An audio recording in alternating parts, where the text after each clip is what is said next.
بسم الله الرحمن الرحیم. الحمد لله رب العالمین و الصلاة و السلام علی سید الانبیاء و المرسلین و علی آله و صحبه اجمعین. بینندگان عزیز و گرامی، سلام الله علیکم و رحمته و برکاته. با قسمت دیگری از برنامه منهاج السنه در خدمت شما عزیزان هستیم و کارشناس برنامه جناب مولانا عبدالقدوس دهقان در استودیو تشریف دارن که من قبل از همه چیز خدمت جناب مولانا عرض سلام و ادب دارم. خوش آمدید جناب. منم خدمت شما و همچنین تمامی بینندگان عزیز و ارجمند عرض ادب و سلام دارم. السلام علیکم و رحمت الله و برکاته و در خدمت تمامی شما عزیزان ان شاء الله خواهم بود. جزاکم الله خیر. بینندگان عزیز و گرامی، ما در طی چند هفته‌ای که گذشت هنوز هم در الوجه الرابع از کتاب منهاج الکرامه ابن مطهر حلی رافضی هستیم که ادعا میکنه که امامیه، یعنی شیعیان امامیه، اخذوا مذهبهم عن الائمه المعصومین المشهورین بالفضل والعلم والزهد والورع.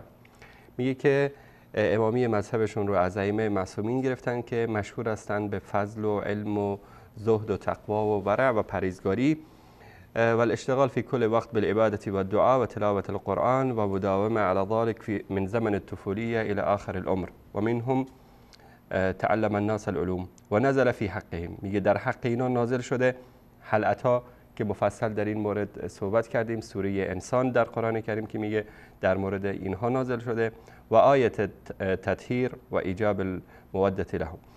در مورد آیه تطهیر در آخرین برنامه‌ای که ما داشتیم صحبت مفصلی شد که آیا آیه تطهیر واقعا دلالت بر عصمت ائمه آنطوری که امامیه ادعا می‌کنند داره یا نه، و مطالبی رو از کتب مهم و از استوانه‌های علمی رافضه ما پخش کردیم در این برنامه که خب پخش شدن این سندها و نشر این گونه اطلاعاتی که سالیان سال مراجع شیعه اونو پنهان کرده بودن از عوام شیعه سبب شد که بعضی از آخونده هم عکس العمل نشون بدن به این مطالب که انشالله در ادامه برنامه در اون مورد صحبت خواهیم کرد.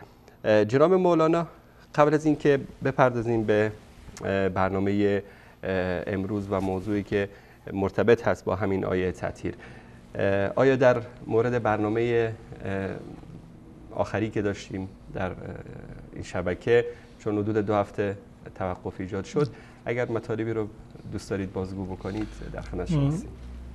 الحمد لله رب العالمین و الصلاة والسلام علی نبینا محمد و علی آله و صحبه اجمعین. در جلسات گذشته و خصوصا در آخرین جلسه‌ای که در این زمینه داشتیم روایات مختلف حدیث کسا را در کتب مختلف اهل سنت و الجماعت ما مورد بررسی قرار دادیم. من جمله 3 روایتی که از حدیث کسا در سنن ترمذی بود، اینها را مطرح کردیم، رواتش را بررسی کردیم، متن عبارت را و متن روایت و حدیث را خوندیم و همچنین یعنی نهایتاً به این نتیجه رسیدیم که روایاتی که امام ترمذی رحمت الله علیه روایت کرده خالی از اشکال نیستند. 3 سند آورده و در 3 جا این روایت حدیث کسا را آورده بود. در هر 3 مورد راویان ضعیفی وجود داشتند، مانند محمد ابن سلیمان که امام نسائی و ابو حاتم و بسیاری دیگر ایشونو ضعیف گفته بودند، یا در حدیث آخری هم که مطرح کردیم شهر ابن حوشب بود که انسان ضعیفی هست. منتها به خاطر شواهدی که این روایت دارد ما گفتیم که حتی روایاتی که در سنن ترمذی هستند از دیدگاه اهل سنت و الجماعت روایات صحیحی هستند و علامه البانی رحمت الله علیه این روایات را تصحیح کرده. از این هم که بگذاریم روایت صحیح تری که هیچ گونه شک و تردیدی ما در صحتش نداریم، من اینو عرض کردم در جلسه آخر که روایت حضرت عایشه رضی الله تعالی عنها در صحیح مسلم که اینو روایت کرده و این روایت یک روایت صحیحی هست و در صحیح ترین که یکی از صحیح ترین کتاب های اهل سنت و الجماعت وجود داره که روایت کسا هست. حضرت عایشه رضی الله تعالی عنها میفرماید که روزی رسول الله صلی الله علیه و سلم تشریف آوردند و علیه مرط مرحل که یک چادر یک عبایی ایشان پوشیده بود، خددار بود و از شعر اسود بود، تا اینکه حسن اومد، حسین اومد، فاطمه اومد، حضرت علی رضی الله تعالی عنهم اجمعین یکی بعد از دیگری اومدن. رسول الله صلی الله علیه و سلم ایشان را در زیر عبای خودشون جا دادند و نهایتا همین آیه را تلاوت فرمودند که انما یرید الله لیذهب عنکم الرجس اهل البیت و یطهرکم تطهیرا. و این مطلب رو ما بیان کردیم که از دیدگاه اهل سنت و الجماعت قطعا این حدیث یک حدیث صحیح است، بلکه جزو صحیح ترین احادیث اهل سنت و الجماعت هست. در کتاب صحیح مسلم آمده و روایات دیگرش در سنن ترمذی با این که خالی از اشکال نیستند، اما باز هم به خاطر مطابقات و شواهد و احادیث دیگری که با این به اصطلاح این معنی رو تایید میکنن، علمای اهل سنت و الجماعت حتی صحت اون احادیث رو هم بیان کردن. پس بنابراین حدیث کسا از دیدگاه اهل سنت و الجماعت یک حدیث صحیحی هست و دلالت میکند بر فضیلت حضرت علی رضی الله تعالی عنه و حسنین و حضرت فاطمه زهرا رضی الله تعالی عنهم اجمعین. بله. و غیر از این روایاتی دیگری در کتاب‌های دیگر هم در این مورد اومده درباره حدیث کسا که من یک دو روایت دیگر رو در اینجا اضافه بر اون مطالبی که قبلا بیان کردم در جلسات قبل، یک دو مورد دیگر هست و که روایت امام بیهقی هست که حدیث کسا رو ایشون روایت کردن.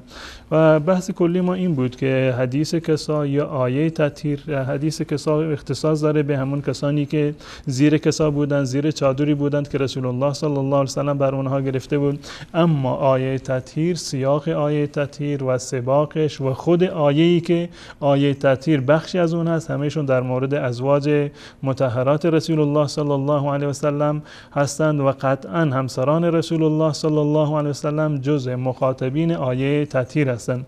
و یک روایت دیگری که صحیح هست دلالت می‌کند بر این که حضرت ام سلمه رضی الله تعالی عنها که راوی این حدیث هست جزء اهل بیت رسول الله صلی الله علیه و سلم هستند. این مطلب که اضافه بر مطالبی هست که در سنن ترمذی و صحیح مسلم آمده. این روایت رو امام بیهقی روایت کرده در کتاب سنن خودش، باب الدلیل علی ان ازواجهم صلی الله علیه و سلم من اهل بیته فی الصلاة علیهن، که این باب رو منعقد کرده که دلیل بر این هست که دلایلی رو ذکر میکنه که ازواج رسول الله صلی الله علیه و سلم جزء اهل بیت هستند که بر اونها هم صلات و درود فرستاده می شود. روایت این هست که ان ام سلمة رضی الله تعالی عنها قالت فی بیتی انزلت انما یرید الله لیذهب عنکم الرجس اهل البیت قالت فأرسل رسول الله صلی الله علیه و سلم الى فاطمة و علی و الحسن و الحسین. رسول الله صلی الله علیه و سلم شخصی رو فرستادن دنبال فاطمه، علی و حسن و حسین و نهایتاً که ایشون اومدند که جریان در صحیح مسلم و سنن ترمذی بیان شده. فقال هؤلاء اهل بیتی، رسول الله فرمودند که اینها اهل بیت من هستند.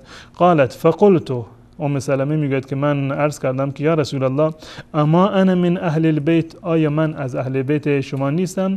قال بلا ان شاء الله، بله شما هم جز اهل بیت من ان شاء الله هستید. این روایت در سنن کبرای بیهقی اومده، جلد 2 صفحه 150 و شماره حدیثش هم 303 هست. و بعد از این روایتی که در اینجا اومده قال شیخ و قد روی فی شواهدی ثم فی معارضه احادیث لا یثبت مثلها، مانند این حدیث روایتی به اصطلاح صحیح نیست و فی کتاب الله البیان. و قال ابو عبدالله که خود امام بیهقی هذا حدیث صحیح سنده ثقات رواتو، این روایتی هست که صحیح هست و راویان این روایت انسانهای ثقی هستند، که در این روایت به صراحت اومده که حضرت ام سلمه رضی الله تعالی عنها که همسر رسول الله صلی الله علیه و سلم بودند جزء اهل بیت رسول الله صلی الله علیه و سلم هستند. ما در روایات دیگری رو و شواهد قرآنی رو، شواهدی رو از سنت رسول الله صلی الله علیه وسلم، از عرف و عادت، از لغت عربی ما بیان کردیم که اهل اساساً در هر زبانی و در هر فرهنگی در زبان عربی و از دیدگاه قرآن و احادیث رسول الله صلی الله علیه وسلم اصالتاً بر اهل بیت که همون همسر و در واقع زوجه انسان هست در واقع اطلاق میشه و این روایت هم یک تأییدی هست بر اون روایات قبلی. بله. جزاکم الله خیر. نکته‌ای که جلب توجه میکرد جناب استاد در برنامه آخری که ما داشتیم در مورد آیه تطهیر که اهل بیت هیچ وقت برداشتشون از آیه تطهیر عصمت نبوده. پس شیعیان امروز عصمت رو از کجا آوردن برای آیه تطهیر؟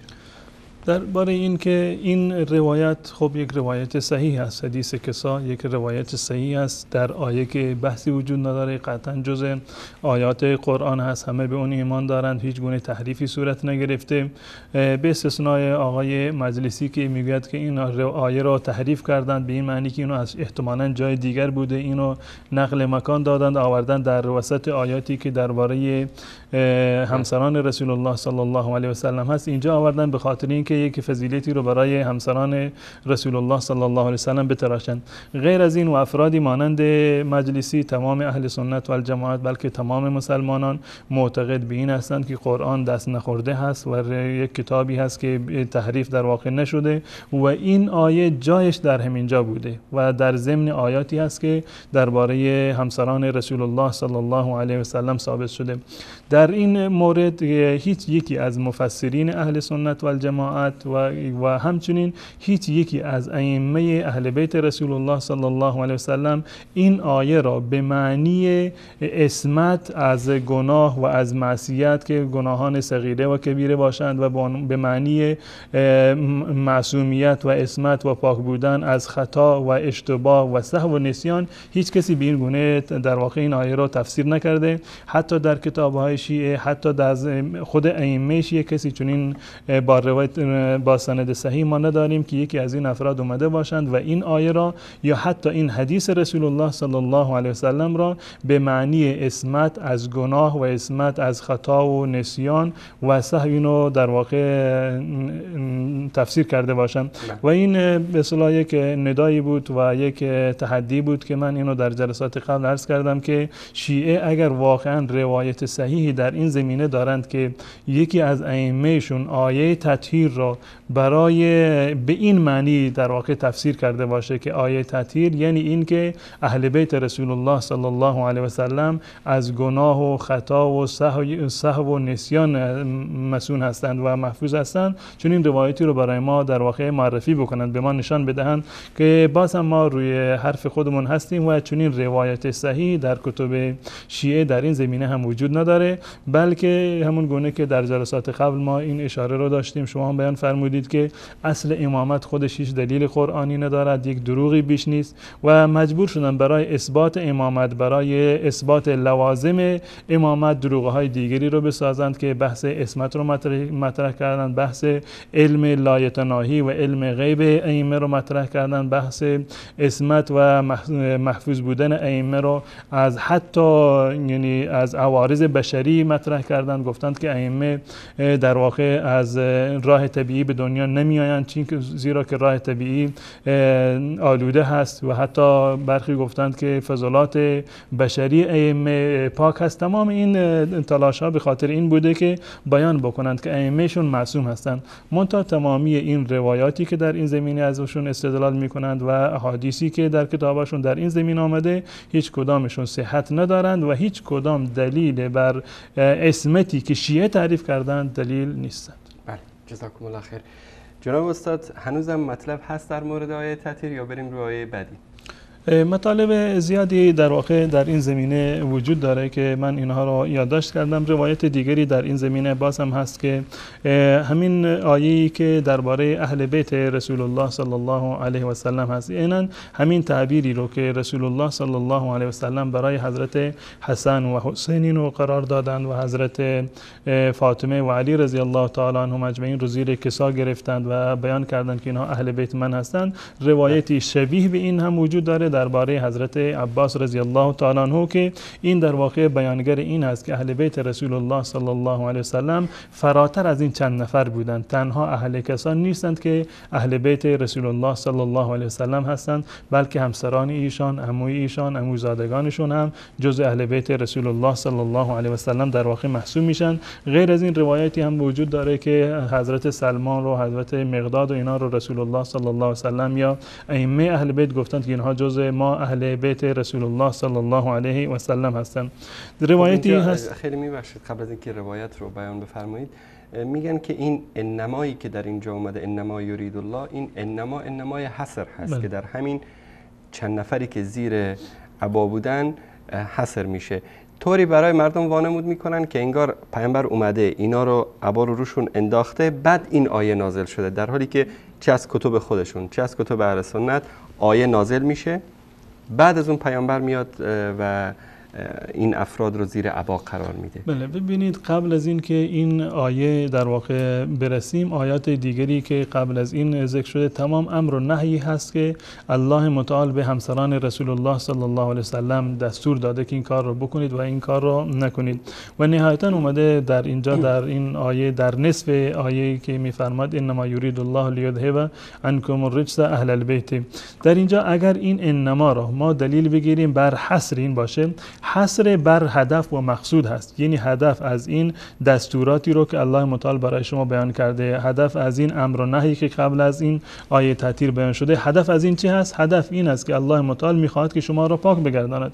اون گونه که مثلا در آیه وضو بعد از این که الله متعال میفرماید که شما وقتی که میخواستید نماز بخوانید یا ایها الذین آمنوا اذا قمتم الی الصلاة الی آخر فاغسلوا وجوهکم، این کارها را انجام بدید، اعضای وضو را بشویید. و در آخر همین آیه میگه که الله متعال میخواد شما را پاک بکند، یعنی این که الله متعال به خاطر دستوراتی که قبلا به شما داده این امر رو نهی کرده، هدف چی هست؟ هدف اینه که شما پاکیزه باشید. در اینجا هم هدف از این که انما یرید الله لیذهب عنکم الرجس، یعنی هدف از دستوراتی که به شما داده شده و این فرامین و توجیهاتی که به شما شده، هدف این است که الله متعال شما را در واقع پاکیزه بگرداند. اگر هدف این باشد که الله متعال میخواسته که اهل بیت رو در واقع تطهیر بکنند، در خود آیه تطهیر به صورت کلی در اونجا ذکری از حسن و حسین و حضرت فاطمه و حضرت علی رضی الله تعالی عنه وجود نداره.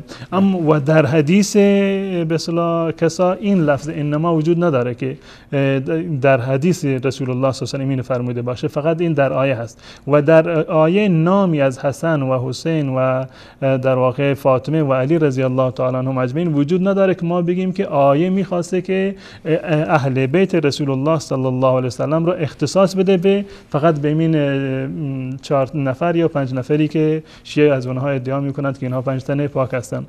بالفرض این اگر ما قبول بکنیم که بله انما برای حصر اومده و دقیقاً برای اون اومده که اهل بیت رسول الله صلی الله علیه و سلم را محصور بکنه، ازواج مطهرات رو، عموهای رسول الله رو، عموزادگان رو بیرون بکنه، اگر این رو ما قبول بکنیم، خب پس بنابراین این آیه و حتی حدیث به هیچ عنوان دلیل بر عصمت ائمه دیگر شیعه بعد از حضرت حسین رضی الله تعالی عنه نمیشه، زیرا وقتی حصر است. بله اگر واقعا انما برای حصر باشه، یعنی این که مخصوص فقط همین افراد هست، رسول الله، علی، فاطمه و حسن و حسین. اگر دلیل حصر هست، پس بنابراین این آیه و این تطهیر و عصمت مخصوص این افراد است. به چه دلیلی شما قائل هستی به این که تمام ائمه ما در واقع معصوم هستند؟ دلیل بر عصمت نیست. اگر واقعا با دلایل دیگری شما میخواهید که اثبات بکنید که ائمه شما معصوم هستند و جزء آیه تطهیر هستند، پس این حصر در واقع از بین رفت و حصر در اینجا باقی نماند. یکی از شیعیان این ادعا رو میکرد که میگفت این حصر در نسل علی هست، یعنی خدا اینجا حصر کرده در نسل علی. من نمیدونم کسایی که یعنی سعی میکنن که برای خودشون یه جاده خاکی پیدا بکنن و فرار بکنن از این معضله‌ای که خودشون درست کردن، اگر که قرار باشه حصر در نسل علی باشه، این از نوادگان علی که به اونا تهمت کذاب زدن، مثل عموی امام زمان و غیره، قطعا یعنی حتی در همین افرادی اگر بگیم درباره فرزندان حضرت علی رضی الله تعالی عنه بوده، خب حضرت علی رضی الله تعالی عنه فرزندانی غیر از حسن و حسین هم داشتند، دخترانی داشتند. آیا دخترانش در واقع معصوم هستند؟ و فرزندان دیگری بودند که از حضرت علی بودند، منتها از حضرت فاطمه زهرا رضی الله تعالی عنها مذاهب جداگانه‌ای برای خودشون درست کردن، مثل زید ابن علی. بله زید ابن علی بودند و کسانی دیگری که اصلا نمیشود اونها، حتی یعنی کسانی که شما اشاره کردید مانند برادر حسن عسکری که اینو تهمت به کذاب بودنش زدند، حتی کسانی که در واقع قیام کردند در روایات شیعه درباره اونها حرفهای در واقع نامناسبی بیان شده که اینها هر کسی از اهل بیت رسول الله صلی الله علیه و سلم که ناحق باشه ادعای امامت بکنه یا قیام بکنه درباره اونها مطالبی رو بیان کردند که به هیچ عنوان شایسته اهل بیت رسول الله و اهل بیت حضرت علی رضی الله تعالی عنه نیست. منتها روایتی رو که من میخوام عرض بکنم این است که اهل بیت رسول الله صلی الله علیه و سلم اضافه بر مواردی که ما قبلا بیان کردیم از آیات قرآن، احادیث رسول الله صلی الله علیه و سلم، از کتب شیعه، این روایتی از روایات اهل سنت و جماعت هست که این در کتاب مجموع الزوائد اینو در واقع بیان کرده.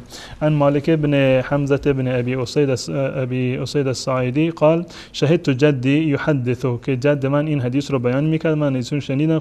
قال رسول الله صلی الله علیه و سلم للعباس، روزی رسول الله صلی الله علیه و سلم به حضرت عباس رضی الله تعالی عنه فرمودند که لا تبرح انت و بنوک غدا، ای عباس تو و فرزندانت فردا جایی نروید. فان لی فیکم حاجه، من یک کاری با شما دارم. قال فجمعهم العباس فی بیت فاتاهم رسول الله صلی الله علیه و سلم، عباس فرزندانش رو در یک منزلی جمع کرد و رسول الله صلی الله علیه و سلم هم تشریف آوردند در اونجا. فقال السلام علیکم، السلام علیکم کیف اصبحتم، سلام بر شما، درود بر شما، صبحتون بخیر. قالوا بخیر فحمد الله نحمد الله بابینا انت و امنا، تمام گفتند که الحمدلله ما سپاسگزاریم از الله متعال، پدر و مادر ما فدای شما باشند یا رسول الله. قال تقاربوا، رسول الله فرمودند تقاربوا، بیای نزدیک، تقاربوا فزحف بعضهم الى بعض، برخی از این افراد رفتند یعنی جمع شدند و کنار یکدیگر نشستند. قال فلما امکنوه اشتمل علیهم بملاءه، زمانی که همه جمع شدند به گونه‌ای که در دسترس رسول الله صلی الله علیه و سلم قرار گرفتند، اشتمل علیهم بملاءته، رسول الله صلی الله علیه و سلم با چادری که داشتند ایشان را پوشید. ثم قال صلی الله علیه و سلم، بعد این فرمودند که اللهم هذا العباس عمی، پروردگارا این عباس عموی من هست، و هؤلاء اهل بیتی، اینها اهل بیت من هستند. فاسترهم من النار کستری بملاءتی هذه، پروردگارا اینها را از آتش جهنم نجات بده و محفوظ نگهدار، مانند این که من با این چادر خودم و با این ردای خودم اونها را در واقع زیر چادر خودم گرفتم. فامنت اسکفت الباب و حوائط البیت، آمین آمین آمین. این در واقع جز یکی از معجزات رسول الله صلی الله علیه و سلم بیان کردن. در ابو نعیم اصفهانی در کتاب دلائل النبوه اینو بیان کرده که یکی از دلایل نبوت رسول الله صلی الله علیه و سلم هست که این مطلب رو در اونجا بیان کرده که وقتی که رسول الله صلی الله علیه و سلم این دعا رو فرمودن، حتی سقف خانه و چارچوبه های اون خانه که بودن و دیوارهای اون خانه تمام گفتند آمین آمین آمین. و این روایت هم در دلائل النبوه بهقی هست و این در واقع اسنادش هم اسناد صحیح. در مجموع الزوائد و منبع الفوائد میگه قلت روا ابن ماجه بعضه فی الادب، که برخی از این روایت رو در سنن ابن ماجه هم این روایت رواه طبرانی و اسناده حسن، طبرانی این روایت کرده و سندش یک سند صحیح در واقع هست. پس بنابراین به این نتیجه میرسیم که اهل بیت رسول الله صلی الله علیه و سلم شامل افراد زیادی هست، همسران رسول الله صلی الله علیه و سلم، عموهای رسول الله و عموزادگانش و همون گونه حتی افرادی که اصلا از نسل رسول الله صلی الله علیه و سلم نبودن، مانند سلمان، مانند مقداد، با نص صریح رسول الله صلی الله علیه و سلم اونها رو گفته که اینها جزو اهل بیت من هستن، سلمان و منا اهل البیت. پس بنابراین کلمه اهل و اهل بیت رسول الله صلی الله علیه و سلم مخصوص و ویژه فقط چند نفر اهل کسا نیست، منتها اهل کسایی که زیر چادر رسول الله صلی الله علیه و سلم قرار گرفتن، اون گونه که رسول الله صلی الله علیه و سلم برایشون دعا کرد که اللهم هؤلاء اهل بیتی، اینها اهل بیت من هستند، فاذهب عنهم الرجس و طهرهم تطهیرا. این یک ویژگی هست و فضیلتی هست از دیدگاه اهل سنت و الجماعت برای حضرت علی و برای فاطمه زهرا و همچنین برای حسن و حسین رضی الله تعالی عنهم اجمعین، که بقیه اهل بیت رسول الله صلی الله علیه و سلم شامل این فضیلت نمیشه. بله، جزاکم الله خیر. جناب استاد، با هم یک میان برنامه کوتاه ببینیم و دوباره در خدمت شما باشیم. بینندگان عزیز و گرامی با ما همراه باشید. بعد از یک میان برنامه کوتاه با ادامه برنامه منهاج السنه در خدمت شما عزیزان خواهیم بود.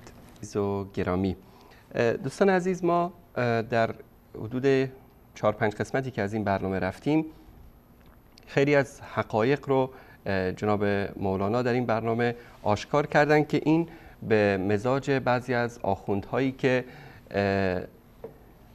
گرمی بازارشون رو در این میبینن که شیعه رو در جهل و خرافات و نادانی نگه دارن تا بتونن از اونا استفاده بکنن یا به قول معروف سواری بگیرن و جیبای مراجع تقلید رو با پول خمس و خانه های اونا رو با دختران صیغه‌ای شیعیان پر بکنن.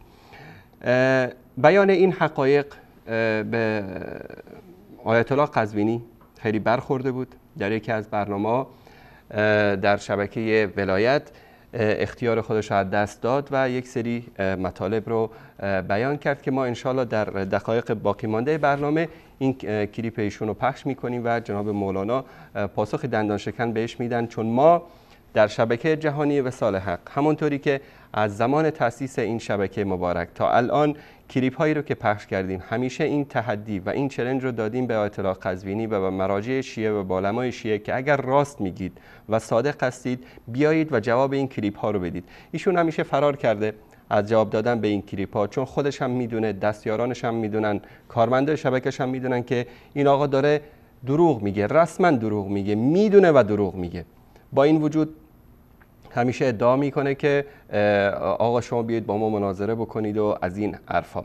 منتها ما به خاطر احترامی که به شعور و عقل و فهم بینندگان عزیز شیعه و سنی قائل هستیم، اولین پاسخ ایشون رو به یکی از برنامه شبکه وصال حق میاریم و جوابش رو هم میدیم و امیدواریم که ایشون این جرأت و مردانگی و شهامت رو داشته باشه که بیاد به این 100 و چند کلیپ دروغی که از ایشون و تلبیس و خیانتی که از ایشون ما در شبکه پخش کردیم پاسخ بدن.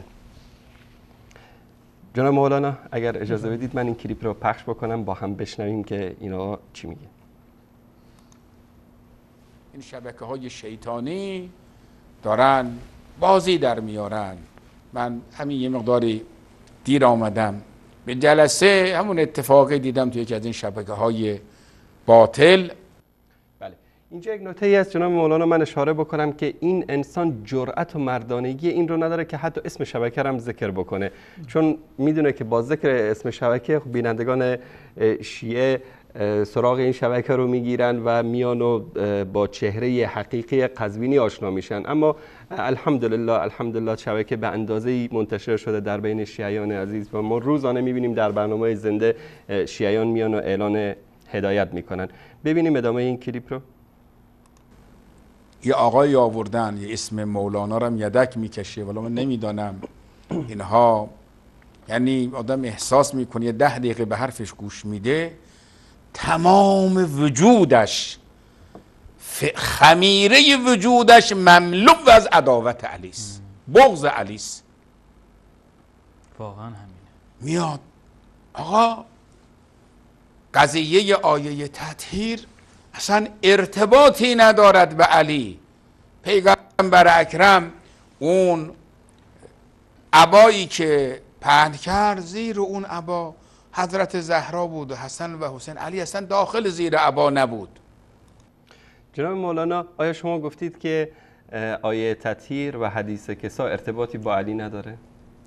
من هم در جلسات قبل و هم در این جلسه بارها اینو بیان کردم که آیه تطهیر یکی از بزرگترین فضائل حضرت علی رضی الله تعالی عنه هست و هیچ که من در هیچ جا این نگفتم که آیه تطهیر مال حضرت علی نیست یا فضیلتی برای حضرت علی رضی الله تعالی عنه نیست. منتها من چندین روایت رو از روایات اهل سنت و الجماعت من بیان کردم در جلسه قبل، سه روایت سنن ترمذی رو که روایتی که شیعه بیشتر از اون استدلال میکنن و اشکالات اون روایت رو بیان کردم و نهایتش هم اینو عرض کردم که این روایت از دیدگاه اهل سنت و الجماعت صحیح است، منتها شیعه از این روایت استدلال میکنند و روایت صحیح تری که وجود داره با وجودی که این اشکالات سندی و اشکالات متنی رو که این روایت دارن اون روایت نداره، اون روایت رو ترک کردن و به این روایت در واقع چسبیدند که در واقع ایشون نمیخواند که اون حرف رو کاملا نقل بکنند که من حرف من نقد یک روایت بوده، اما در همون روایتی که من نقدش کردم گفتم که من معتقد هستم که این روایت یک روایت صحیحی است و فضیلتی برای حضرت علی هست و بهتر از این و روایت دقیقتر و صحیحترش روایت صحیح مسلم هست که امام مسلم از حضرت عایشه رضی الله تعالی عنها روایتش کرد. بله، پس ادامه کلیپ رو ببینید. بعد خودش میاد عجیبه ها، یعنی اینا حیا نمی کنن، خجالت نمی کشن. حداقل بابا برای شعور بیننده هاتون هم احترام بگذارید. میاد حدیثی که از سنن ترمذی نقل میکنه بر اینکه حضرت علی آمد زهرای مرضیه، حسن و حسین، اینها را در داخل یک عبا قرار داد و برای اینها دعا کرد در یک عبا. بعد خودش هم میگه هذا حدیث حسن صحیح و احسن شیء روی فی هذا الباب، صحیح ترین روایت در این بابه. خجالت نمیگه. دوباره برمیگرده 2-3 صفحه عقب میگه بله علی ابن ابی طالب کانا و علی خلف زهره، پشت چیز اصلا یه عبای دیگه به سر علی انداخت. بابا اگر همینم، بابا اینجا میگه صحیح ترین روایت، اونجا داره میگه حدیث غریب، ولی این آقا خجالت نمیکش، اونا رو مطرح نمیکنه.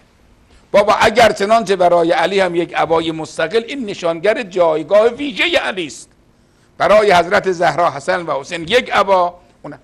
بعد عجیبه ها میگه این نشان میده که اصحاب کسا قبلا معصوم نبودن، فرزنم معصوم باشه بعد از اینه. چون پیغمبر دعا کرد گفت خدایا این اهل بیتم را از هر گونه رجس پاک بگردان. خیلی جالبه.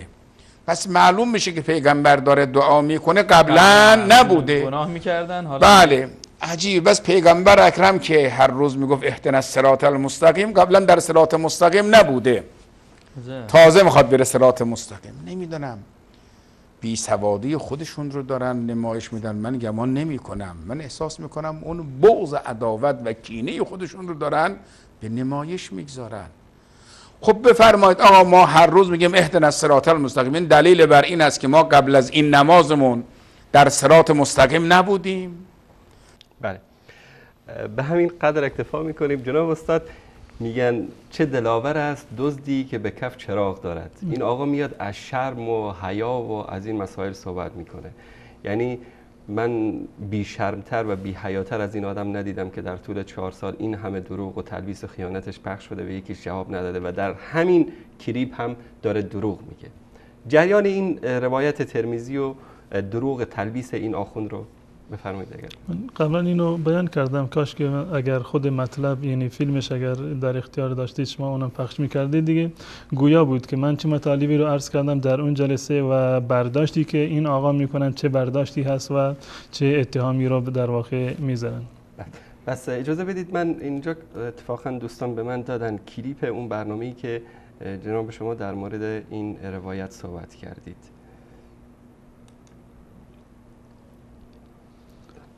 بحث ما در اونجا فقط بررسی 3 روایت از روایات صحیح و سنن ترمذی بوده که در 2 روایت اولش که از ام سلمه هست و عمر ابن سلمه روایت کرده بوده که ما این هم نشون دادیم در اون جلسه که آقای مجلسی این روایت سنن ترمذی رو در 2 جا تحریف کرده بود و به خاطر همین مطلب هدف از یعنی بررسی 2 روایت ترمذی فقط این بود که ما دروغگوی مجلسی رو نشون بدیم که این آخوند بی حیا اشاره بشه. هم دروغگوی مجلسی رو ما در اونجا اثبات کردیم که ایشان اومده این روایت اهل سنت و الجماعت رو در واقع تحریف کرده بود و هم این که این روایت از دیدگاه محدثین اهل سنت و الجماعت خالی از اشکال نیست، گرچه نهایتا من در همون جلسه اعلام کردم که این روایت ترمذی همش صحیح است، گرچه سندش هم محمد ابن سلیمان بود یا شهر ابن حوشب در سند روایت سومی بود که اینها از دیدگاه اهل سنت و الجماعت ضعیف هستن، منتها به خاطر شواهدی که این روایت داشت ما بیان کردیم که این روایت از دیدگاه ما صحیح است و در هیچ جای ما اینو مطرح نکردیم که روایت حدیث کسا فضیلتی برای حضرت علی رضی الله تعالی عنه نباشه و من اومدم در اون جلسه اینو رد کردم که اصلا 2 تا آبای وجود نداشته. این مطلبی که در صحیح در روایت ترمذی آمده این اصلا اشکال داره، مخالف با روایت صحیح است که در صحیح مسلم اومده. در صحیح مسلم فقط بحث از یک ابا هست، حضرت عایشه میگه و یک ابای بوده، هم حسن، حسین، فاطمه، علی، رسول الله صلی الله علیه و همه در یک ابای وجود داشتن و این یک فضیلتی هست برای حضرت علی رضی الله تعالی عنه. من نیومدم که این روایت رو مطرح بکنم تا اینکه علی رو از زیر عبا بیرون بکنم. در نهایت من صحبتام من اینو کاملا بیان کردم که روایت یک روایتی هست، اتفاق یک اتفاقی بوده و عبا تنها یک عبایی بوده، دو تا عبایی وجود نداشته. منتها این کارشون در واقع فریبکاری و تدلیس هست، به خاطر اینکه مردم رو فریب بدن، یک برداشت نادرستی و در واقع دروغی رو در واقع. پس اجازه بدید این کلیپ برنامه گذشته رو با هم ببینیم تا مکارگی و دروغگویی این آخوند برای بینندگان عزیز آشکار بشه. دوستان عزیز در اتاق فرمان لطفاً اینو پخش کنید. به هر صورت من کاری ندارم به این که این روایت صحیح هست یا ضعیفه، به هر چیزی که آقایون خودشون استدلال میکنن. منتها آقای مجلسی در کتاب مرآت العقول صفحه جلد 3 صفحه 213 این روایت رو اگر اجازه بدید من از اون کلیپ اصلی پخش بکنم که کامل تره از از اصل برنامه. من این کلیپ رو خدمت دوستان عزیز نشون بدم که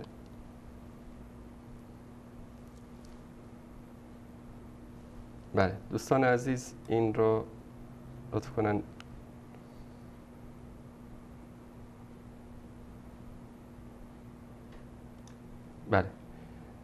اینو نشون بدن این روایت رو.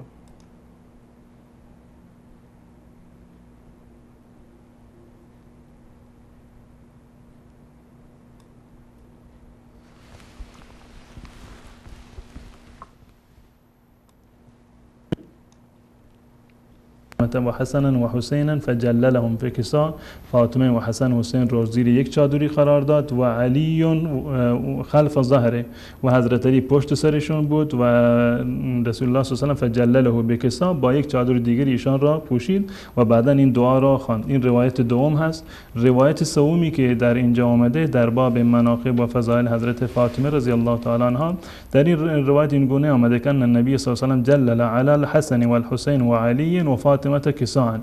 در این روایت اومده که همه رو زیر یک کسایی قرار داد و این دعا رو فرمود که اللهم هؤلاء اهل بیتی و حامتی اذهب عنهم الرجس و طهرهم تطهیرا. فقالت ام سلمة و انا معهم یا رسول الله، منم همراهشون هستند. قال انك علی خیر.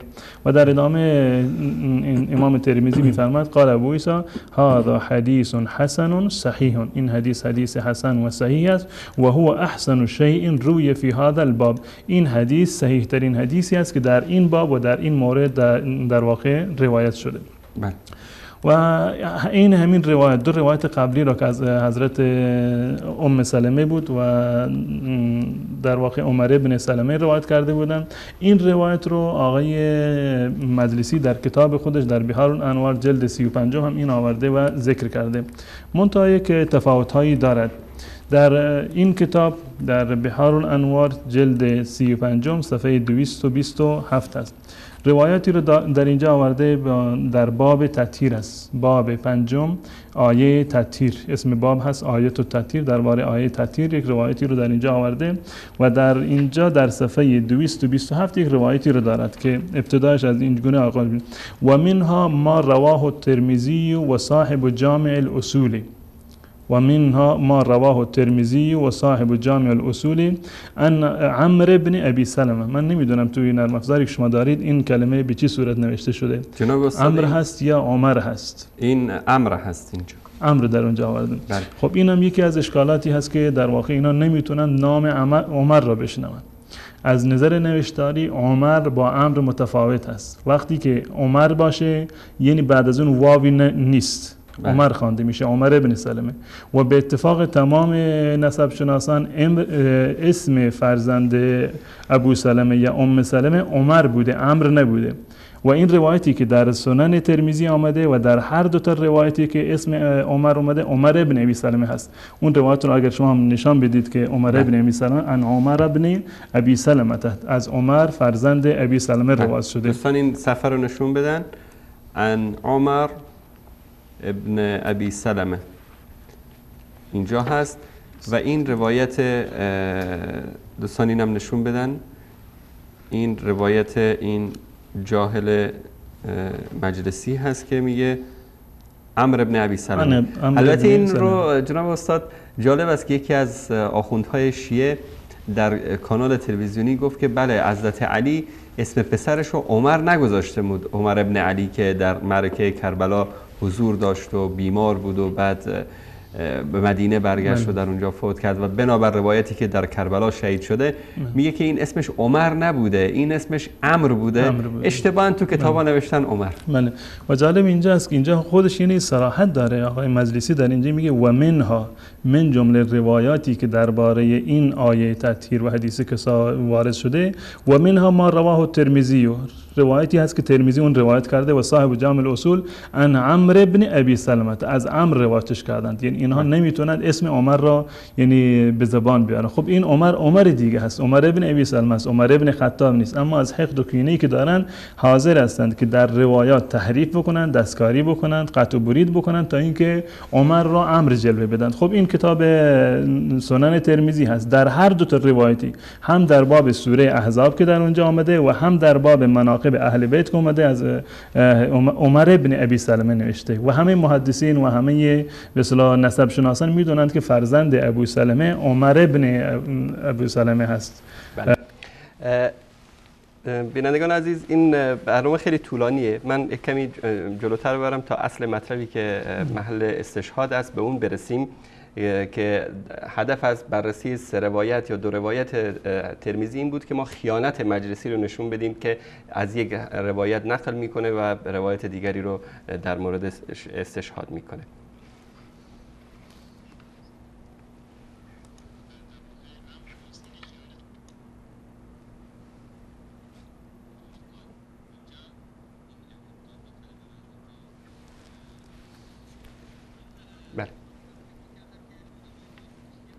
میگن و تلبیس میکنن مثل قزوینی و مکارم شیرازی و اینا، این که دیگه عادت دیرینه اینا بوده.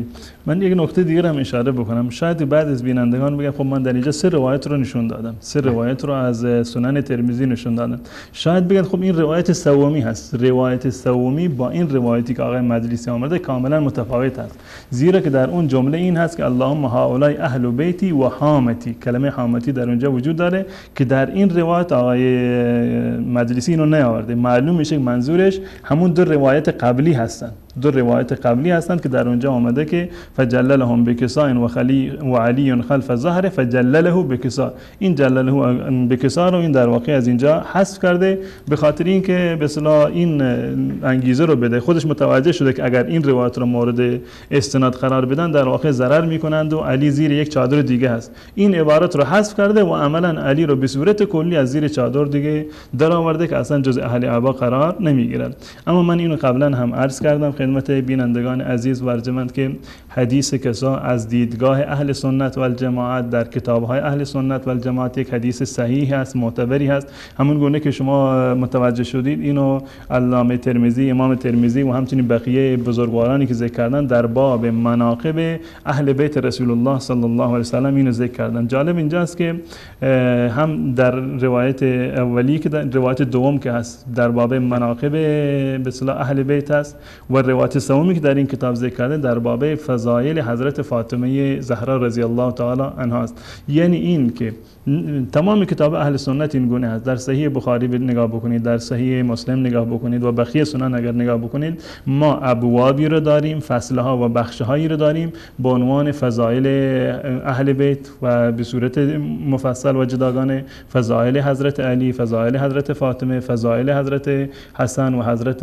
حسین و همچنین بقیه اهل بیت رسول الله صلی الله علیه و سلم مانند حمزه، مانند جعفر و مانند حضرت عباس ابن الائمة الاطهار، جلد 53 دارالحیاء تراث العربی بیروت اینو چاپ کرده در سال 1403 1983.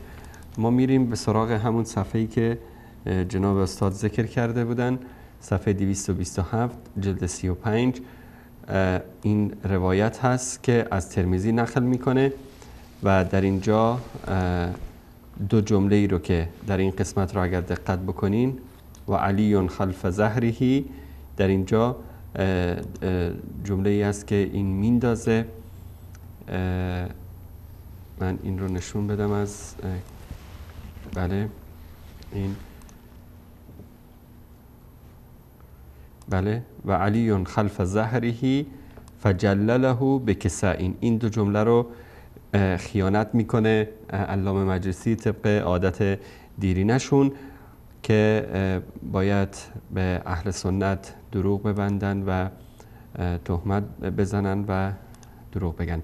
اما اگر که اومدن طوری که استاد فرمودن به روایت دیگری که حدیث شماره 3871 هست در سنن ترمذی، اگر به این اشاره کردن که بله در اینجا که اومده جلل علی الحسن و الحسین و علی و فاطمه، اگر این رو اومدن بهش اشاره کردن که منظور از مجلسی این بوده، در جواب میگیم که دروغ میگید، زیرا که اینجا میگه که اللهم هؤلاء اهل بیتی و خاصتی، و این کلمه خاصتی در روایتی که اینجا ذکر میکنه هؤلاء اهل بیتی و خاصتی در اینجا نیست و منظور مجلسی همون حدیث اولی است که نشون دادیم، اما در اینجا میاد خیانت میکنه و دروغ میگه. این هم سند دیگری بر دروغگویی و رسوایی و تلبیس علمای شیعه از متقدمین و متأخرین و امثال قزوینی و مکارم شیرازی، اینایی که امروز میبینید شما در شبکه‌هاشون دروغ میگن، شاگردان همینایی هستن که در مدارس اینا درس خوندن، همین کتابا رو خوندن و همین دروغگویی و تدریس و خیانت رو یاد گرفتن از استادشون. بفرمایید جناب. ولی روایت صحیح تر من عرض کردم اینا 3 تا روایت بود که راوی 2 روایت اول در سنن ترمذی محمد ابن سلیمان بود که علامه نسائی و همچنین ابن عدی و بسیاری دیگر اونو ضعیف قرار دادند، و روایت سومی هم که مطرح کردم از روایت شهر ابن حوشم بود که بازم راوی مختلف فی هست، در واقع یعنی راویانش حداقل 3 روایت رو اشکال دارن. اما روایت صحیحی که در این زمینه وجود دارد و ایمان ما هست و عقیده اهل سنت و الجماعت هست و اون روایتی هست که مستندش روایت صحیح مسلم هست که 100% این روایت صحیح است. اما چون که یکی به چه خاطر شیعه از این حدیث استدلال نکردن و عموما میبینیم بله حدیث ام سلمه هست، این آیه در خونه ام سلمه نازل شده، ام سلمه چنین چنان گفته. 2 تا نقطه وجود داره در اینجا. علتش این است که این روایت از زبان حضرت عایشه هست. شیعه تا به امروز کوشیده سعی بکنه، تلاش بکنه که فاطمه رو طرف مقابل حضرت علی قرار بدن، که حضرت عایشه رو، که عایشه دشمن علی بوده، دشمن فاطمه بوده، دشمن حسن بوده، دشمن اهل بیت بوده، با اهل بیت به جنگ برخواسته و قبل از این حتی در حادثه افک این اختلافی وجود داشته در میان علی و در میان حضرت عایشه. بین خاطر میخواند که اسم عایشه اینجا نباشه، زیرا وقتی که این روایت را بیارن مطرح بکنن از زبان حضرت عایشه رضی الله تعالی عنها درباره فضیلت حضرت حسن، حضرت حسین، فاطمه و حضرت علی رضی الله تعالی عنهم اجمعین، هر شیعه عاقلی این تو ذهنش میاد و این انگیزه ایجاد میشه در قلبش که خب شما میگفتید که این عایشه دشمن اهل بیت، دشمن علی و حسن و حسین و فاطمه هست، چطور این عایشه اومده مناقب و فضایل اهل بیت رسول الله را و در رأسش حضرت علی رضی الله تعالی عنه را بیان میکنه؟ به این خاطر این حدیث رو فروگذار کردن، اینو ذکر نمیکنند، فقط میچسبند به اون روایت ام سلمه که من عرض کردم که اگر اون روایت رو که صحیح هم هست اگر اون اعتبار قرار بدن، مذهب خودشون زیر سوال میره. اولا این که حضرت علی رضی الله تعالی بنابر اون روایت جز اهل کسا قرار نمیگیره و پشت سر رسول الله صلی الله علیه و سلم قرار گرفته بوده و یک ردای دیگری در واقع اونجا وجود داشته و دعای رسول الله صلی الله علیه و سلم که دعا فرمودند اللهم هؤلاء اهل بیتی که اشاره میکند به که اینها اهل بیت من هستند، علی که پشت سرش بوده اون شامل حالش نمیشه. اگر روایت حضرت عایشه رو ملاک قرار بدیم که صحیح تر هست قطعا و این صحیح هست و فضیلتی هست برای حضرت فاطمه و علی و حسن و حسین، در اینجا بله هم فاطمه، حسن و حسین و حضرت علی رضی الله تعالی عنهم اجمعین همه اهل کسا هستند، زیر یک چادر بودند و جلوی روی رسول الله صلی الله علیه و سلم بودند. 2 کسا وجود نداشته که یکی مال حضرت علی باشه بقیه مال فاطمه و حسن و حسین باشه. من این روایت رو خدمت شما و بینندگان عزیز اینو عرض میکنم. این روایت در باب فضائل اهل بیت رسول الله صلی الله علیه و سلم هست، صحیح مسلم باب فضائل اهل بیت النبی صلی الله علیه و سلم. من قبلا اینو بارها هم عرض کردم، در تمام کتاب‌های روایی اهل سنت و الجماعت ابوابی هست، بخشهایی هست این اختصاص دادن به فضائل اهل بیت رسول الله صلی الله علیه و سلم و به صورت جداگانه هم فضائل حسن، حسین و حضرت فاطمه و بقیه اهل بیت رسول الله صلی الله علیه وسلم. در این باب روایت اول این باب هست، میگه حدثنا ابو بکر ابن ابی شیبه و محمد بن عبد الله ابن نمیر و اللفظ لابی بکر قال حدثنا محمد بن بشر عن زكريا عن مصعب بن شيبه عن صفيه بنت شيبه قالت عائشه، حضرت عایشه رضی الله تعالی عنها فرمودند، حضرت عایشه راوی فضائل حضرت علی رضی الله تعالی عنها که در روایت دیگری هم داریم در همین باب که فضائل حضرت فاطمه زهرا رضی الله تعالی عنها را هم خود حضرت عایشه رضی الله تعالی عنها روایت کرده. این روایت هم از حضرت عایشه است. خرج النبی صلی الله علیه و سلم غداة و علیه مرط مرحل، رسول الله صلی الله علیه و یک صبحی از خونه بیرون آمدن و یک چادر نقشداری خطداری رو پوشیده بودند، من شعر اسود، از موی سیاه بود. فجاء الحسن ابن علی فادخله، حضرت حسن اومد زیر چادر گرفت اون را. ثم جاء الحسین فدخل معه، حسین اومد رفت زیر چادر. ثم جاءت فاطمه فادخلها، فاطمه اومد رسول الله اونو پوشانید با این چادر. ثم جاء علی فادخله، بعد از این علی اومد و رسول الله علی رو هم زیر یک چادر قرار داد. یعنی تمام اینها، هم رسول الله، حسن، حسین، فاطمه و علی، تمام اینها زیر یک چادر قرار گرفتن. ثم قال، و بعد از این فرمودن انما یرید الله لیذهب عنکم الرجس اهل البیت و یطهرکم تطهیرا، که رسول الله فرمودند خدا که اهل این آیه را خوندن، این اشاره کردند که الله متعال میخواهد شما اهل بیت را پاک بگردانند. در اینجا تفاوتی که با روایت ام سلمه داره این است که در اینجا نیومده دعای رسول الله صلی الله علیه و سلم. اون اشکال. خب من تشکر میکنم از دوستان عزیز، همچنین معذرت میخوام از بینندگان عزیزی که این برنامه تکراری هفته گذشته رو مجبور شدیم به خاطر دروغگویی یا اطلاع خزینی دوباره پخش بکنیم. جناب استاد، در اینجا هیچ گونه اشاره‌ای به دشمنی با اهل بیت یا خدای نکرده تنقیص شخصیت علی رضی الله تعالی عنه وجود نداره. من تعجب میکنم که چطور در روز روشن این آخوند اینطوری دروغ میگه. همون گونه که واقعا در مقطعی که مثلا پخش شد، هنوزم اضافه بر این در ادامه صحبت من بیشتر توضیح دادم که واقعا این حدیث کسا حدیث صحیح است، از حدیث حضرت عایشه رضی الله تعالی عنها در صحیح مسلم. منتها من چند روایت دیگر رو هم در کنار این روایت من بررسی سندی و بررسی متنی کردم.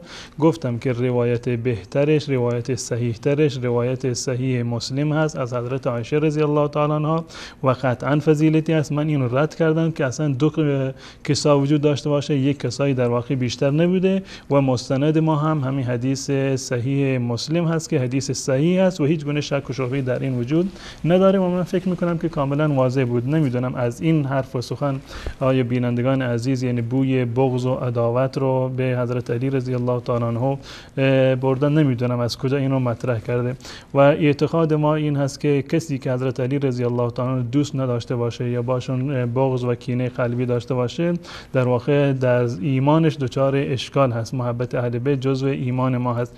لعنت بر کسی که با حضرت علی رضی الله تعالی عنه دشمن باشد یا کینه ایشان رو در واقع به دل داشته باشد. ما اهل سنت و الجماعت اگر واقعا یعنی کینه‌ای بود، خصوصا حضرت عایشه رضی الله تعالی عنها، دیگه نمی اومد فضائل حضرت علی رضی الله تعالی عنه را بیان بکنه. صحیح ترین روایت حدیث کسا، باز من اینو مطرح میکنم، صحیح ترین روایت صحیح حدیث کسا روایت حضرت عایشه رضی الله تعالی عنها است که در صحیح مسلم روایت شده و سه روایتی که در سنن ترمذی هست خالی از اشکال نیست، گرچه نهایتا اونا هم صحیح هستند بنابر به اصطلاح روایات دیگری که در کنارشون وجود داره و شواهد و مطابقاتی که در این زمینه هست، اما باز هم خالی از اشکال نیستن. که این خیلی میباشه جناب استاد، شما بررسی علمی و سندی کردید روایت رو که من فکر نمی کنم این بچهای حوزه علمی خم سرشون بشه این مباحث علمی.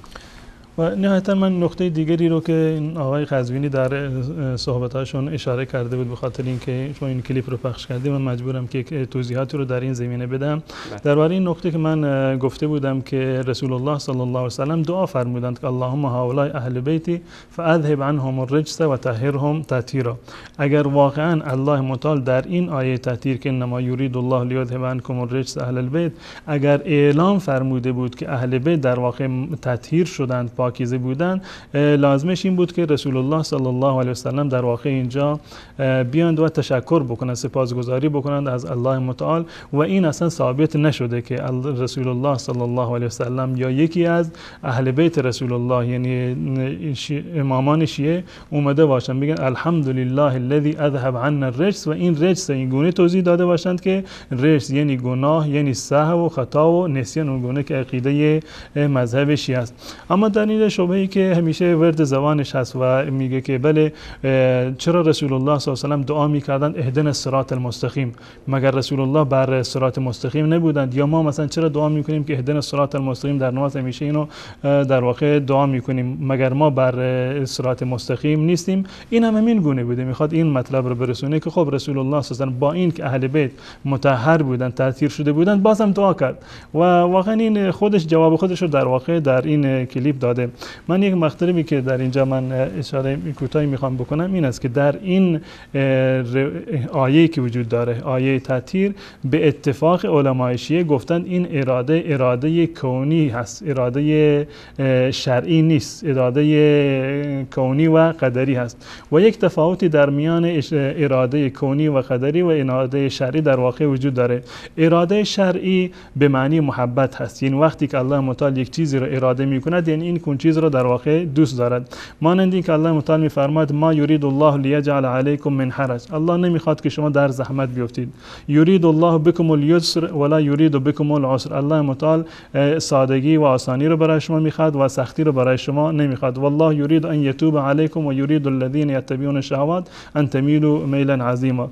تمام این اراده ها اراده شرعی الله متعال هستند و اراده شرعی الله متعال با اراده کونی و قدری یک تفاوت اساسی رو دارند. اول این که اراده شرعی به معنی محبت هست، این الله متعال این مطلب را دوست دارد، و اراده قدری مستلزم به اصطلاح محبت الله متعال نیست، بلکه به معنی مشیت الله متعال هست. این یک تفاوت بسیار دقیق و ریزی هست که در میان اراده کونی و قدری و اراده شرعی در واقع وجود داره. و نقطه دیگری که در اینجا وجود داره این است که اراده کونی به هیچ عنوان قابل تغییر نیست، یعنی امکان نداره که خلف وعده بشه در اراده قدری.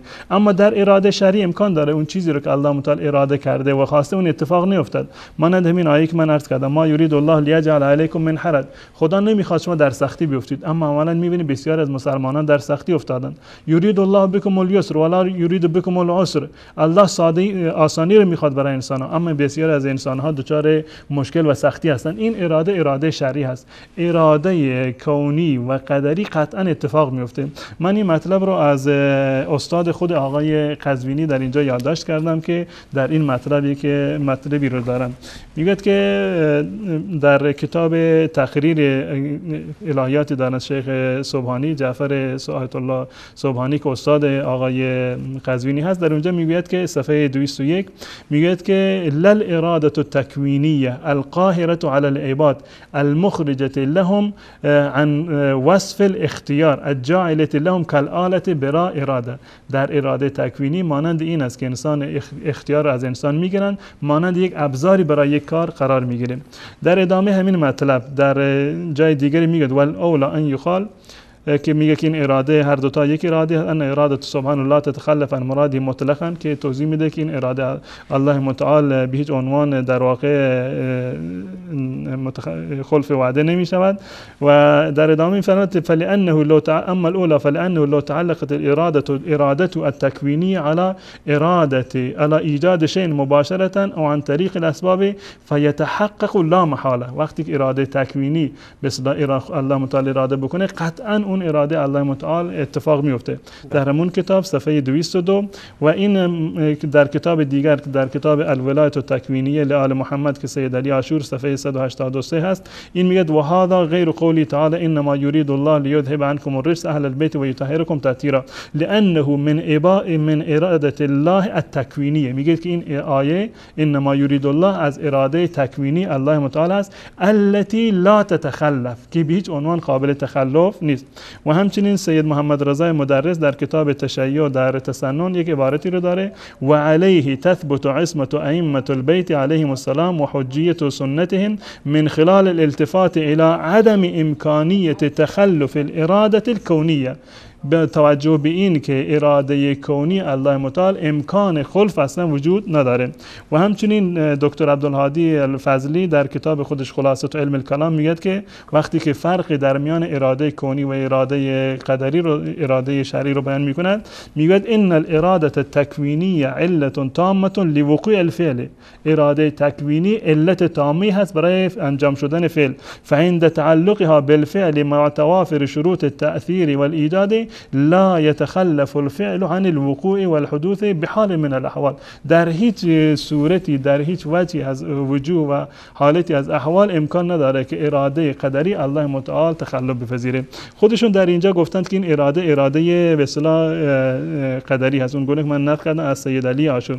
خب اراده قدری الله متعال که به هیچ عنوان خلف نمی شود و قطعا اتفاق میفته، چه نیازی هست که رسول الله صلی الله علیه و آله دعا بکنه که این اراده اتفاق بیفته؟ اراده قدری و کونی الله متعال در هر صورت اتفاق میافتد و خلف وعده در واقع نمی شود. پس بنابراین نیازی نیست که رسول الله صلی الله علیه و آله دعا بکنند که اللهم هؤلاء اهل بیتی فاذهب عنهم الرجس و طهرهم تطهیرا.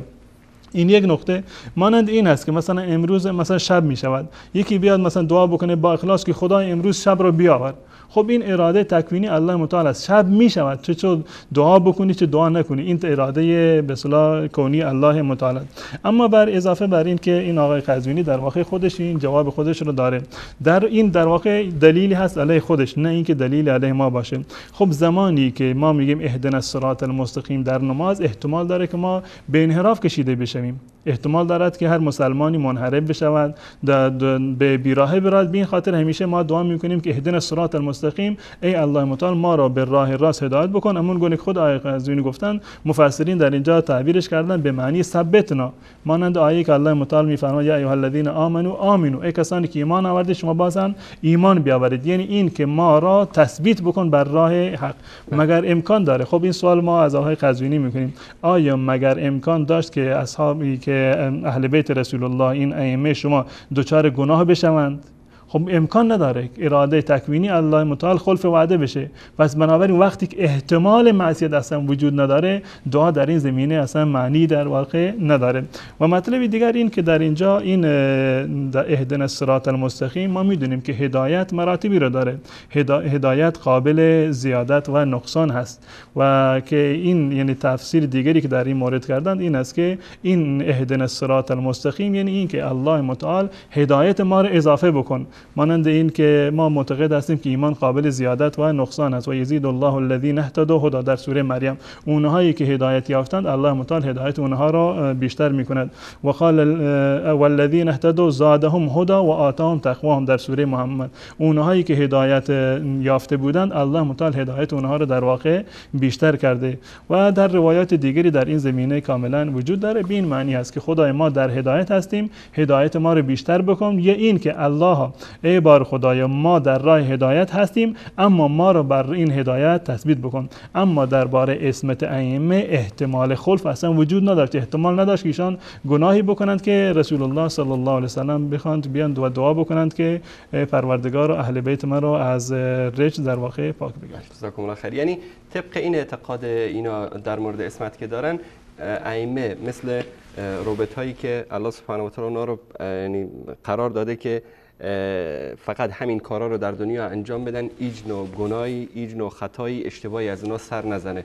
پس در این صورت نه این آیه تطهیر اینا معنایی خواهد داشت، نه تقوا و پرهیزگاری، چون عملا تقوا و پرهیزگاری کسی داره که حب گناه، میل به طرف گناه داره لکن به طرف گناه نمیره. ولی این وقتی که من عرض کردم این اراده وقتی که اراده تکوینی باشه، یعنی اراده لا یتخلف الله متعال از اون گونه که من از موارد زیاد اینو نقل کردم.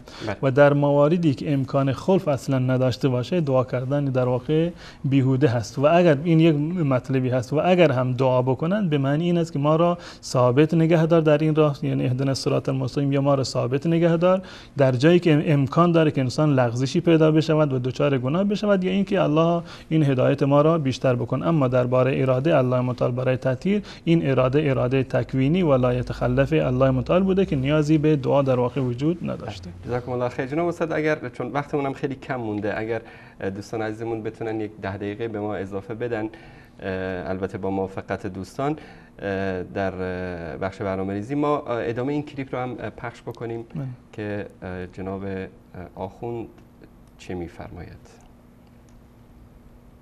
در حق علی نازل شده باشه بیارم.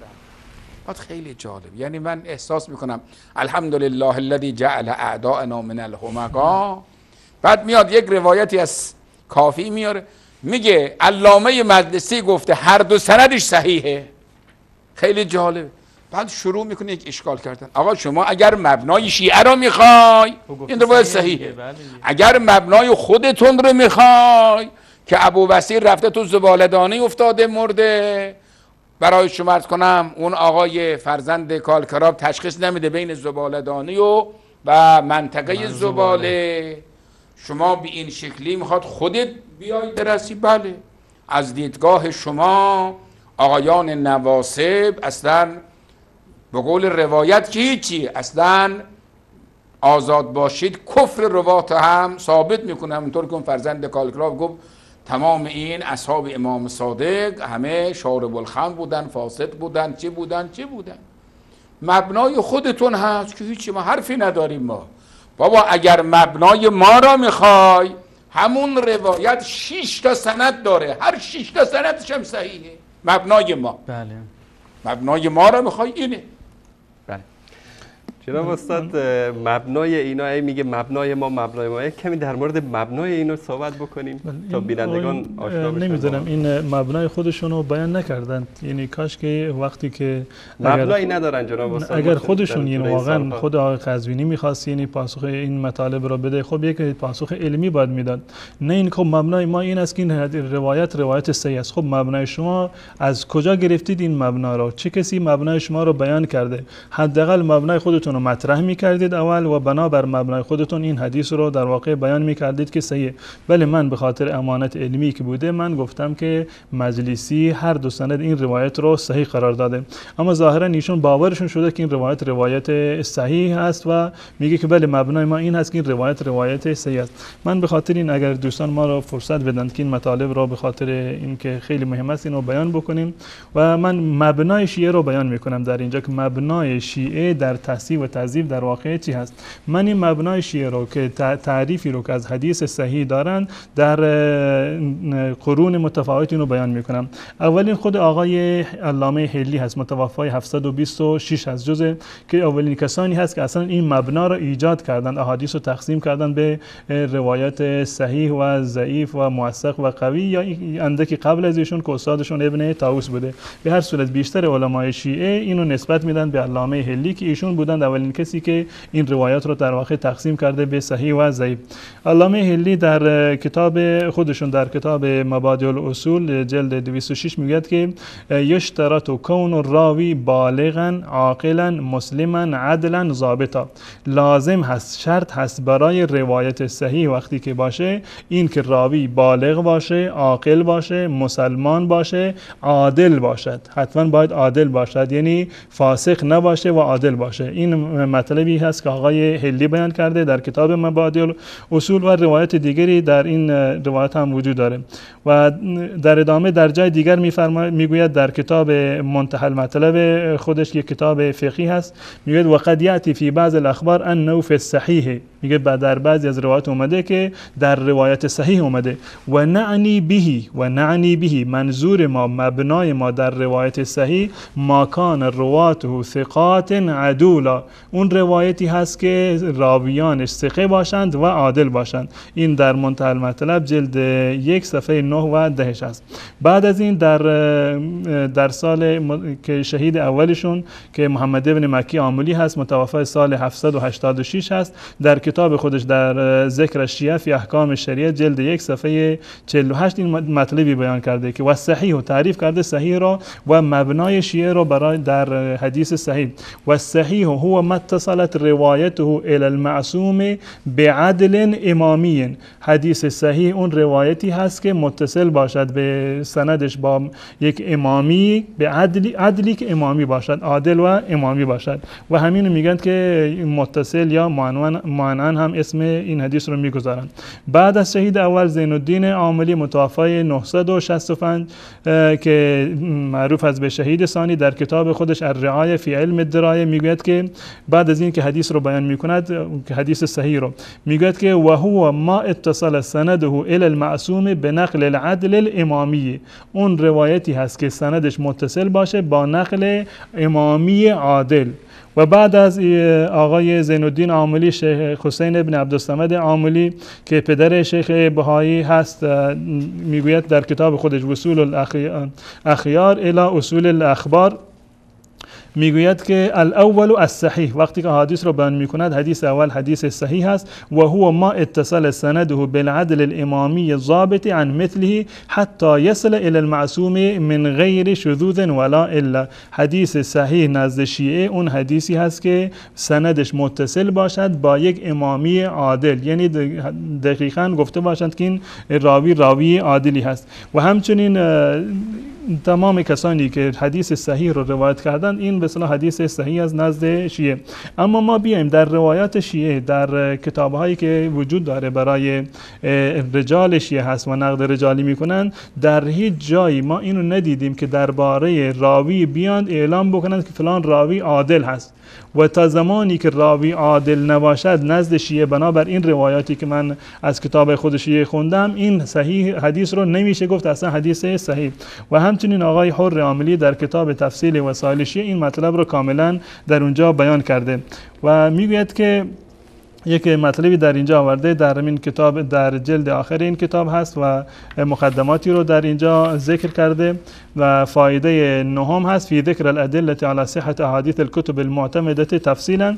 در اینجا می آورد که این هذا الاصطلاح مستحدث فی زمن العلامه، این اصطلاح در مستحدث هست، یعنی تازه ایجاد شده در زمان علامه که منظور همون هلی هست، او شیخ احمد ابن طاووس کما هو معلوم. و اینجا میگه که اصحاب الاصطلاح الجدید قد اشترطوا فی الراوی العدالة، اصحاب اصطلاح جدید یعنی هلی و شهید اول، شهید دوم، تمام کسانی که کتاب نوشتن درباره علم درایه، میگوید که اصحاب الاصطلاح الجدید قد اشترطوا فی الراوی العدالة، شرط کردن که حتما باید عادل باشه. فیلزم من ذلك ضعف جمیع احادیثنا، لازمه این شرطی که این آقایون قرار دادن این است که تمام احادیث ما ضعیف باشد. ضعف جمیع احادیثنا لعدم العلم بعدالت احد منهم، زیرا که ما بجز موارد نادر نمیدونیم که راویان ما عادل بودند یا عادل نبودند. ففي احداث هذا الاصطلاح غفلة من جهات متعدده كما ترى، این اصطلاح یک اصطلاحی هست که قابل قبول میگوید که نیست. خب کسانی که مبنای شیعه رو بیان کردند اینو بیان کردند که حتما باید این روایات که نقل میشه با یک امامی عادل نقل بشود. الان سوال ما از آقای قزوینی این است که شما همین حدیث را بیاورید درباره راویانش، نفر اول، نفر دوم، نفر سوم تا آخر که میروند، شما بیارید که کدوم یک از علمای شیعه این راویان رو گفتند عادل هست. و همون گونه که حر عاملی میگن این که بگن ثقه هست این کافی نیست، حتما شما باید اثبات بکنید که فلان و فلان راوی که در این سند هستند انسان‌هایی هستند که عادل هستند، پس بنابراین میشه اونها را قبول کرد. و اضافه بر این ایشون به اصطلاح افتخار میکنند که بله آقای مجلسی گفتن این روایت صحیح است. این روایت راوی اولش علی ابن ابراهیم هست که این که یکی از راویان تحریف قرآن هست. در ابتدای کتاب خودش هم ظاهرا اینو بیان کرده، در تفسیری که دارد روایات متعددی رو در اونجا آورده که دلالت میکنند بر تحریف قرآن. و اضافه بر اون هم آقای فیض کاشانی درباره علی ابن ابراهیم گفته که ایشون معتقد به تحریف قرآن بودن. آقای فیض کاشانی در تفسیر صافی جلد 1 مطلبی رو داره که و اما اعتقاد مشایخنا في ذلك فالظاهر من ثقة الاسلام محمد بن يعقوب الكليني طاب ثراه انه كان يعتقد التحريف، که آقای کلینی خودش معتقد به تحریف قرآن بوده و نقصان في القرآن، لانه روى روايات في هذا المعنى في كتاب الكافي ولم يتعرض لقدح فيها، روایات تحریف قرآن را آورده بدون اینکه نقد بکند. مع انه ذكر في اول الكتاب انه كان يثق بما رواه فيه، با اینکه در اول کتاب خودش در اصول کافی آورده که هر روایت روایتی که من در اینجا آوردم روایت قابل اعتمادی هست. به ما رواه فیه و کذالک استاذه، همچنین استاد کلینی علی ابن ابراهیم القمی، فإن تفسیره مملوء منه وله غلو فیه. تفسیر آقای علی ابن ابراهیم قمی پر هست از روایات تحریف وله غلو فیه، که درباره به اصطلاح تحریف قرآن ایشون انسانی بودند که غلو داشتن و روایات دیگری که در این زمینه کاملا وجود داره. فقط یک مطلبی رو که اگر واقعا تصحیح مجلسی برای شما یعنی معتبر هست، مجلسی اومده روایتی رو که کافی در جلد 2 صفحه 634 آورده که علی ابن حکم از هشام ابن سالم از ابی عبدالله این روایت کرده که قرآنی که جبرئیل آورده بود این 17000 آیه بود. مجلسی اون هم حدیث رو هم صحیح کرده در کتاب خودش مرآت العقول جلد 12 صفحه 529 میگه که موثق فالخبر صحیح، این روایتی که قرآن 17000 آیه داره این روایت صحیح است. ولا يخفى ان هذا الخبر وكثير من الاخبار الصحيحه صریحه فی نقض القرآن و تغییری، اینا صریحا در این که قرآن نقض شده و تغییرش دادند قرآن رو. و عندي ان الاخبار في هذا الباب متواتره معنا وطرح جميعها يوجب رفع الاعتماد عن الاخبار رأسا، بل ظني ان الاخبار في هذا الباب لا يقصر عن اخبار الامامه فكيف يثبتونها بالخبر. من راویان دیگر این سند رو کاملا در اینجا بررسی کردم و اقوال رجال شناسان شیعه رو آوردم، منتها در این زمینه به اصطلاح وقت کافی نداریم که همه رو من بیان بکنم. فقط مطلب من این است که آیا علی ابن ابراهیم برای نزد شما انسان عادلی هست؟ آیا آقای کلینی عادل هست؟ خب پس این انسان‌های عادل و ثقه شما معتقد به تحریف قرآن بودند. آیا تصحیح‌های مجلسی قابل قبول هست برای شما؟ پس این تصحیحی رو که آمده تصحیح کرده حدیث قرآن 17000 آیه رو این هم لابد باید قبول بکنید که منجر میشه به تحریف قرآن. و از این که بگذاریم روایات این همون مطلبی که من گفتم این به عنوان یک تحدی هست. قبلا یک تحدی رو مطرح کردم، آقای کلینی همکارانش بیان همین راوی رو که گفتند که هر 6 روایتش صحیح است اون 5 روایت دیگر رو پیشکش برای شما، همین روایتی رو که آقای کلینی این حدیث کسا رو به قول شما نقل کرده بیارید راویانش رو، علی ابن ابراهیم رو که و محمد ابن عیسی را، یونس ابن عبدالرحمن را، سهل ابن زیاد را که در این سند اومدن بیارید کدام یکی از رجال شناسان شما گفتند که اینها عادل هستند. اگر عادل هستند بنابر مبنای شیعه خب ما میتونیم بپذیریم که این روایت صحیح است، زیرا که تمام علمایی که حدیث صحیح را بیان کردن یکی از لازمه هاش این بوده که راوی باید امامی عادل باشه و آقای حر عاملی میگه که ثقه بودن کافی نیست برای این که یک انسان به اصطلاح اون روایت صحیح باشه. جزاکم الله خیر. جناب استاد فقط یک مطلب مونده در ادامه این کلیپ، اگر اینم اجازه بدید با هم بشنویم که خیلی مختصر باید بهش جواب بدیم چون وقتمون کاملا به پایان رسید. شما بفرمایید سوال ازت میکنیم، کل بخاری شما که اجماع اهل سنت که صحیح ترین کتاب است، آقای ذهبی و دیگران آمدن گفتن که جناب آقای محمد ابن اسماعیل بخاری ثقه نبوده. عجب. خب بفرمایید یعنی کل احادیث صحیح بخاری شما زیر سوال میره. شما بیایید برای ما اثبات بکنید وثاقت جناب آقای بخاری رو که میگن حالا صحیح ترین کتاب صحیح ترین قرآن. کتاب اگر بناس این باشه. بله. خب بینندگان عزیز و گرامی، من در مورد حماقت و جهالت این آخوند که فرق بین محمد ابن اسماعیل بخاری و کسی که ذهبی اون رو به اصطلاح توثیق نکرده رو نمیدونه، جناب استاد من دیگه نمیدونم خندم گرفته چی بگم، شما خودتون. من نمیدونم، من یک تقاضایی دارم از در واقع کسانی که در ایران هستند، اطباء و پزشکان و خصوصا انسان‌هایی که پزشکانی که رشتهشون روانشناسی هست یا کسانی که مراکزی رو دارن برای ترک اعتیاد و بازپروری، این انسان رو بگیرن ببرند یک جایی، حداقل تا یک مدتی ایشون رو تحت مراقبت قرار بدن تا اینکه اعتیاد به دروغی که ایشون دارن در واقع از بین بره و بازپروری بشه. انسان هیچ وقتی در مقام رد دیگران حداقل دروغ نمیگوید. من تعجب میکنم که انسانی با این همه به اصطلاح ادعایی که دارند و نماینده مراجع خودشون میدونند آیت الله به مقام آیت اللهی رسیده، این از عدالت شما، این از انصاف شما، این از راستگویی شما واقعا یعنی قابل توجیه هم نیست. و جالب اینجا است که معمولا در وقتی که مطلبی رو بیان میکنه خب از صفحه مانیتورش هم نشون میده که خب این مطلب هست، فلانی ذهبی مثلا درباره محمد ابن اسماعیل بخاری چنین چنان گفته، اما در این مرتبه چیزی رو نشون نداد، زیرا که پیشاپیش میدونست که در واقع لو خواهد رفت. و من فکر میکنم نمیدونست، اما بعضی دوستان میگن نمیدونست، چون به نظر من یعنی من احمق‌تر از این آدم ندیدم در بین علما و مراجع شیعه.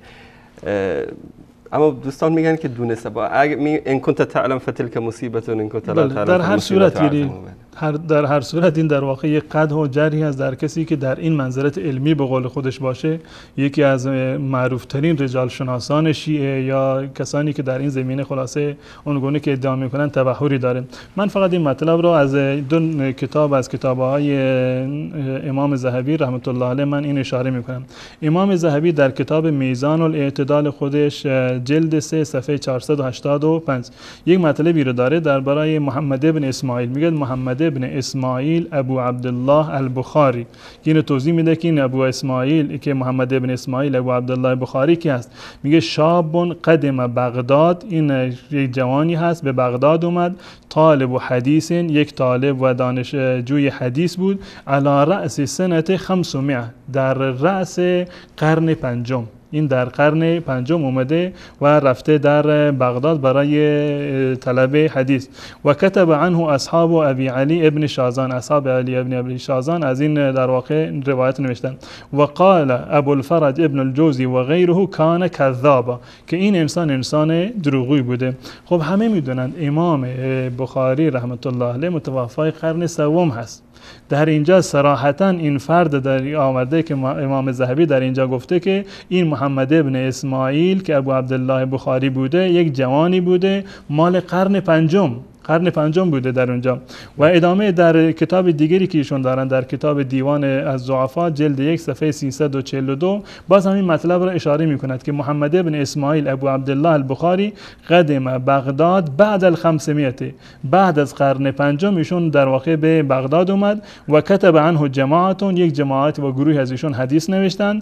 قال ابن الجوزی کذابون، ابن جوزی دربارهش گفته که کذاب هست. در ادامه امام ذهبی میفرماید قلت اما محمد ابن اسماعیل الامام مؤلف الصحیح فثقه، این انسان یک انسان ثقی هست. امام محمد ابن بخاری صاحب صحیح بخاری انسان ثقی هست. این فردی که گفته محمد ابن اسماعیل و عبدالله بخاری که انسان ضعیفی بوده و متهم به دروغگویی بوده، این در قرن پنجم بوده. و جالب است در ادامه کلیپ این آقای قزوینی ادعا میکند که بله علما اومدن اعتراض کردن، مناوی اعتراض کرده بر روی ذهبی که ذهبی به چه حقی امام بخاری رو جز ضعفا آورده. من این مطلبی رو که مناوی هم نوشتند اینو مطلب رو من اضافه میکنم در اینجا. مناوی در کتاب خودش در کتاب فیض القدیر جلد 3 صفحه 699 همین مطلب رو که درباره محمد ابن اسماعیل بخاری بوده، همون بخاری که در قرن پنجم میزیسته، اینو آورده زندگی نامش را. و فیه محمد ابن اسماعیل البخاری اورده الذهبی فی الضعفاء، این محمد ابن اسماعیل را آقای ذهبی در ضعفا قرار داده، نه جنگی نه دعوایی نه اعتراضی. خب گفته محمد ابن اسماعیل بخاری که در قرن پنجم بوده این جزء ضعفا هست. وقال امام ذهبی فرموده که وقال قدم بغداد، وقال قدم بغداد سنه 500، که این آقای محمد ابن اسماعیل در سال 500 اومده به بغداد. قال ابن الجوزی کان کذابا، ابن جوزی هم دربارش گفته کان کذابا. من نمیدونم که آقای قزوینی واقعا محمد ابن اسماعیل ابن ابراهیم که صاحب کتاب هست واقعا اینو نمیشناخته که و نمیدونسته در چه قرنی زندگی میکرده، دیده و دانسته. و در واقع اگر نمیدونسته خب مصیبتی هست در چنین جایگاهی، اونم در مقام رد. انسان هیچ وقت به این اندازه دیگه در واقع دچار اشتباه نباید بشه و مطالب رو اونگونه که خودش ادعا میکنه قبلا باید، یعنی خودش میگفت من تا زمانی که یک چیزی رو با چشم خودم نبینم من اینو نقل نمیکنم. و اگر نمیدونسته میدونسته که خب یک مصیبتی است. اگر میدونسته قطعا اینو و قصداً این دروغو بسته که من همون پیشنهادم به مراجع همین هست که من گفتم ایشونو ببرن بازپروری برای ترک اعتیاد به دروغ که ایشان ظاهرا نمیخوان از این دروغگویی خودشون دست بکشن. جزاکم الله خیر. من تشکر میکنم از تک تک بینندگان عزیز و گرامی که تا این لحظه بیننده برنامه ما بودن و اینم چون سبحان الله خداوند چون میخواد اینا رو رسوا بکنه اومد اینجا رد برنامه جناب مولانا رو بده به خاطر توهین و اهانتی که به ما کرد و به شبکه ما و به جناب مولانا کرد. الله سبحانه و تعالی این گونه ایشون رو عذاب داد که دروغی بگه که من فکر نمی کنم که راه حلی براش بتونه پیدا بکنه الا اینکه بیاد معذرت بخواد و میدونم که این شهامت و جرأت و مردانگی رو هست. آقای قزوینی بیان اثبات بکنند که علامه ذهبی امام ذهبی درباره امام بخاری صاحب کتاب صحیح بخاری این مطالب رو بیان کرده باشه. و همچنین عذر میخوام از بینندگان عزیز گرامی که به خاطر تراکم موضوعاتی که در برنامه امشب بود نتونستیم تماس شما عزیزان رو بگیریم و صدای گرم شما بزرگواران رو بشنویم. تا فرصت دیگر که باز هم با برنامه‌های زنده شبکه جهانی وصال حق من و جناب مولانا در خدمت شما خواهیم بود. الله سبحانه و تعالی یار و نگهدارتان باد. السلام علیکم و رحمت الله و برکاته. جزاکم الله خیر.